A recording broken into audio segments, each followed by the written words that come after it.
بسم اللہ الرحمن الرحیم الحمد للہ وکفا وسلام علی عبادہ الذین اصطفیٰ اما بعد فاعوذ باللہ من الشیطان الرجیم بسم اللہ الرحمن الرحیم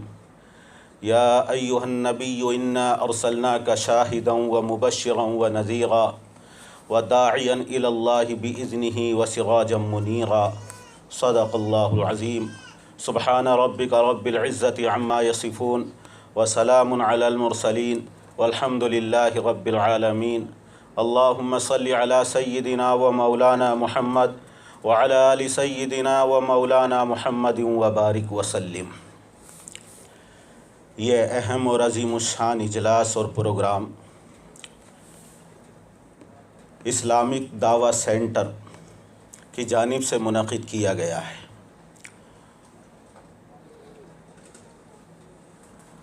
جناب عزت مآب ڈاکٹر محمد عمر گوتم صاحب کی خدمات بہت اہم ہی نہیں بلکہ سب سے زیادہ اہم ہیں، اس لیے کہ یہ وہ خدمت انجام دے رہے ہیں جس مقصد کے لیے باعث تخلیق کائنات سرکار دو عالم صلی اللہ علیہ وسلم کی اس دنیا کے اندر اللہ نے بعثت فرمائی ہے اور آپ کو مبعوث فرمایا ہے۔ اور اس دعوت کا اور اسلام کی طرف بلانے کا مقصد یہ نہیں کہ کسی کے اوپر جبر کیا جائے، زبردستی کسی کو مسلمان بنایا جائے۔ یہی اسلامک دعویٰ سینٹر کے اندر ہے کہ یہ نہیں کہ لوگوں کو پکڑ کر لایا جائے یا ان کے اوپر جبر اور اکراہ کیا جائے اور ان کو زبردستی اسلام قبول کرایا جائے، نہیں، بلکہ حضور اکرم صلی اللہ علیہ وسلم کا جو طریقہ کار اور اللہ کی طرف سے جو حضور اکرم صلی اللہ علیہ وسلم کو حکم ملا تھا، اسی نقش قدم پر چلے ہیں اور اسی طریقہ کار کو جناب ڈاکٹر محمد عمر گوتم صاحب نے اپنایا ہے، اور یہی مقصد ہے اسلامک دعویٰ سینٹر کا۔ پورے قرآن کریم کو شروع سے آخر تک پڑھتے چلے جائیے، ایک آیت بھی آپ کو ایسی نہیں ملے گی کہ جس کے اندر مسلمان بنانے کے لیے کسی کے اوپر جبر اور اکراہ اور زبردستی کی گئی ہو، یا کسی کو زبردستی مسلمان بنانے کے بارے میں اللہ نے کوئی آیت نازل فرمائی ہو۔ بلکہ قرآن کریم کی کتنی آیتیں ایسی ہیں جس کے اندر اللہ نے اپنے نبی کو مخاطب کرتے ہوئے یہ فرمایا کہ آپ کا کام صرف لوگوں کو ہماری بات پہنچانا ہے، لوگوں کو دعوت دینا ہے، اللہ کے احکام کو پہنچانا ہے۔ حضور اکرم صلی اللہ علیہ وسلم کو خطاب کرتے ہوئے اللہ نے جا بجا فرمایا، کہیں فرمایا لا اکراہ فی الدین قد تبین الرشد من الغی، دین کے اندر کوئی جبر نہیں، کوئی زبردستی نہیں، گمراہی اور ہدایت دونوں واضح ہو چکے ہیں، دونوں کے درمیان کھلا امتیاز ہے، اس لیے دین کے اندر کوئی زبردستی نہیں۔ بلکہ مکے کی زندگی کے اندر اللہ نے آیت نازل فرمائی اور آپ کی زبانی تمام کو خطاب کرتے ہوئے یہ اعلان کر دیا گیا لکم دینکم ولی دین، میرے لیے میرا دین اور تمہارے لیے تمہارا دین مبارک ہے۔ اللہ نے اپنے حبیب سے فرمایا وَقُلِ الْحَقُّ مِنْ رَبِّكُمْ فَمَنْ شَاءَ فَلْيُؤْمِنْ وَمَنْ شَاءَ فَلْيَكْفُرْ، اے حبیب آپ فرما دیجئے یہ حق پروردگار عالم کی جانب سے ہے، اب جس کا جی چاہے وہ ایمان لائے اور جس کا جی چاہے وہ کفر اختیار کرے۔ آپ اللہ کے احکام پہنچائیں، آپ لوگوں کے سامنے بتائیں کہ اللہ نے اپنی وحدانیت پر، اپنی توحید پر بے شمار نشانیاں زمین سے لے کر آسمان تک اور زمین کے طول و عرض میں اور فضاؤں میں اور آسمانوں میں قائم کر دی ہیں۔ ان اللہ کی بو قلمونی کے اندر، بلعجبی کے اندر اور کائنات کی نئے رنگیوں کے اندر اور اللہ کی حیرت انگیز کرشمہ سازی کے اندر اور اللہ کی بنائی ہوئی مظاہر قدرت کے اندر تم غور کرو تو یقیناً تمہارا دل پکار اٹھے گا کہ تمام کائنات کا بنانے والا، تمام مخلوق کا خالق، تمام مملوک کا مالک اور تمام مخلوق کا معبود اور مسجود صرف ایک ہی ہے، اسی کو مانو، اسی کی پرستش اور پوجا کرو اور اسی کی عبادت کرو۔ اللہ تبارک و تعالیٰ کے یہ احکام حضور اکرم صلی اللہ علیہ وسلم نے پہنچائے، اور پھر اللہ نے فرمایا فَإِنْ أَعْرَضُوا فَمَا أَرْسَلْنَاكَ عَلَيْهِمْ حَفِيظًا، اگر میرے احکام پہنچانے کے بعد بھی یہ دنیا کے انسان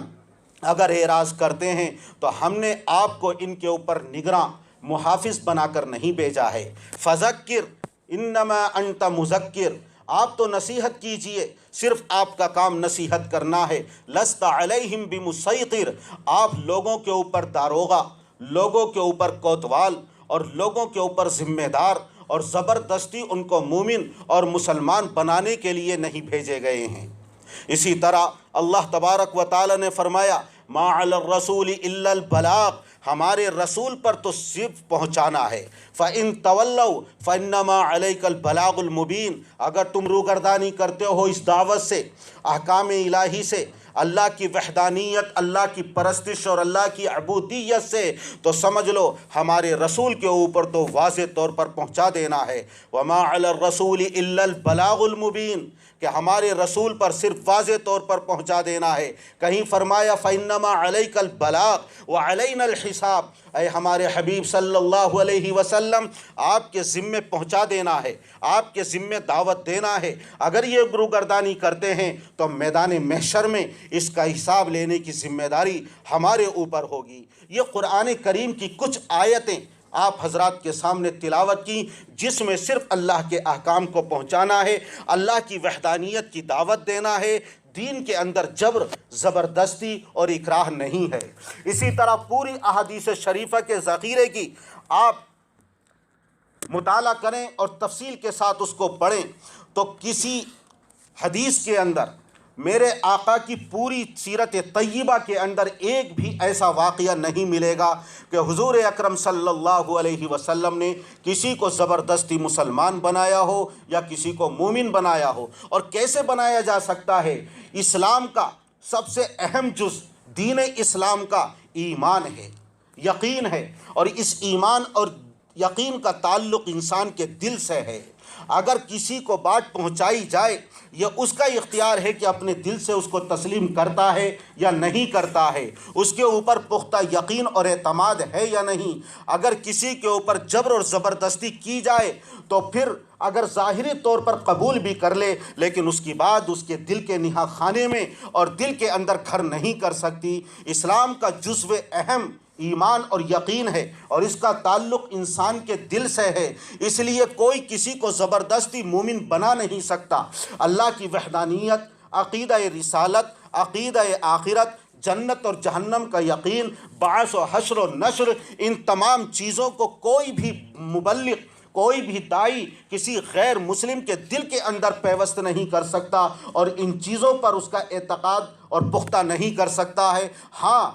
پہنچا دیا جائے، پھر ان چیزوں کے اوپر وہ غور کرے، اگر اس کے دل کو بات بھلی لگتی ہے تو پھر اس کے دل کے اندر یہ بات اثر کرے گی۔ اس لیے کوئی کیسے زبردستی کر سکتا ہے؟ حضور اکرم صلی اللہ علیہ وسلم کی سیرت طیبہ ایسے واقعات سے بھری پڑی ہے جس کے اندر آپ نے صرف لوگوں کو دعوت دی ہے اور اسلام خود خوشی سے لوگوں نے قبول کیا ہے۔ وہ ثمامہ ابن اسال جو نجد کا سردار تھا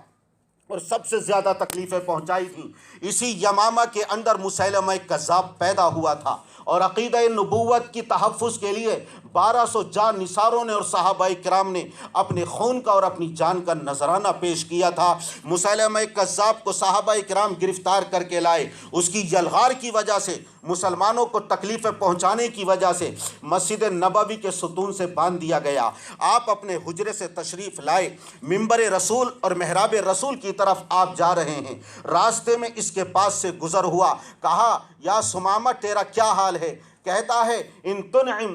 تنعم علی شاکرین و ان تقتل ذا دمن، اگر آپ انعام کریں گے مجھے چھوڑ دیں گے میں شکر گزار رہوں گا، قتل کریں گے تو میں قتل کیے جانے کا زیادہ مستحق ہوں، اور اگر آپ کوئی فدیہ مانگیں گے تو جتنا مال مانگیں گے میری رہائی کے لیے ہم دینے کے لیے تیار ہیں۔ 3 دن تک اسی طرح مکالمہ ہوتا رہا۔ آپ نے تیسرے دن صحابہ کرام سے فرمایا اس کو چھوڑ دو۔ سامنے نخلستان میں ایک کنواں یا چشمہ تھا، وہاں گئے، وہاں غسل کیا، کپڑے پہنے اور بارگاہ رسالت میں حاضر ہو کر فوراً کہتے ہیں اشہد ان لا الہ الا اللہ و اشہد ان محمدا عبدہ و رسولہ۔ آپ نے جبر نہیں کیا بلکہ رہا کر دیا، لیکن آپ کے حسن اخلاق نے مجبور کیا دامن رسالت سے وابستہ ہونے پر۔ وہ صفوان ابن امیہ جس نے مہلت مانگی تھی چند مہینوں کی، 2 مہینے کی، لیکن میرے آقا نے 4 مہینے کی مہلت دی، پوری زندگی کا جائزہ لیا، صحابہ کرام کی زندگی کا جائزہ لیا، اسلام کو پرکھا اور جانچا۔ 4 مہینے مکمل نہیں ہونے پائے تھے لیکن اسلام کے حلقے کے اندر داخل ہو جاتے ہیں۔ اسی طرح ہرمزان حضرت عمر رضی اللہ تعالیٰ عنہ کے دور خلافت میں بخوشی اسلام قبول کرتے ہیں۔ حضرت علی رضی اللہ تعالیٰ عنہ ان کی زرہ چوری ہو گئی، یہودی نے اس کو چوری کر لیا، قاضی شریح کی عدالت میں مقدمہ دائر ہوا، ایک امیر المؤمنین خلیفۃ المسلمین یہودی کے برابر عدالت میں کٹہرے میں کھڑا ہوتا ہے اور قاضی شریح ان سے گواہ طلب کرتے ہیں۔ حالانکہ اگر قاضی شریح سے تنہائی کے عالم میں پوچھتے کہ بتاؤ حضرت علی سچے ہیں یا جھوٹے، قسم کھا کر کہتے یقیناً حضرت علی سچے ہیں۔ بڑا طویل واقعہ، لیکن اس کے بعد جب عدالت سے باہر نکلتے ہیں، جبکہ یہودی کے حق میں گواہوں کے نہ ہونے کی وجہ سے فیصلہ ہو چکا ہے، تو یہودی نے دیکھا کہ حضرت علی کے چہرے پر کوئی ناگواری کے آثار نہیں، اسی وقت پکار اٹھتا ہے کہ اسلام سچا ہے، آپ برحق ہیں، اور اسی وقت اسلام کو قبول کر لیتا ہے۔ تو قرآن کی کسی آیت میں جبر و اکراه نہیں، حدیث شریف کے اندر کہیں کوئی ایسی حدیث نہیں، پوری زندگی میں ایک واقعہ نہیں، صحابہ کرام کی زندگی میں کوئی جزوی واقعہ بھی نہیں ملے گا، تمام نے اسلام قبول کیا ہے قرآن کریم کی دعوت سے،